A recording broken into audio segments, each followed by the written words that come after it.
आणि आता बातमी आहे दोन शिवसेनांच्या दसरा मेळाव्यासंदर्भातली। एकीकडे ठाकरेंच्या शिवसेनेचा मेळावा जो तो शिवाजी पार्कात होणार आहे आता निश्चित झालेला आहे, कारण काही झालं तरी शिवाजी पार्कची दसरा मेळाव्याची जी परंपरा आहे ती आम्ही मोडणार नाही असं ठाकरेंच्या शिवसेनेकडनं स्पष्ट करण्यात आलं। तर शिंदेंच्या शिवसेनेचा मेळावा जो आहे तो आता नेस्को सेंटरला होताना बघायला मिळेल, कारण आझाद मैदानात चिखल झालाय, त्यामुळे गोरेगावच्या नेस्को सेंटरमध्ये हा मेळावा होईल।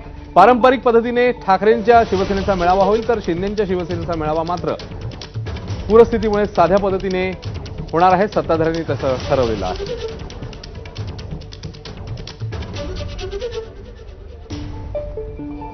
आझाद मैदानामध्ये चिखल आहे, बरोबर आहे, पावसामुळे झालंय, परंतु हे मेन जे काही विषय जो आहे की तिथल्या भागातल्या लोकांना मदत करणं, तिथल्या भागातल्या लोकांना कार्यकर्त्यांना इकडे न बोलवता तिकडे त्यांना पुन्हा त्यांच्या गाड्या वळवून त्यांना तिकडे मदत करण्याच्या सूचना आम्ही दिल्यात।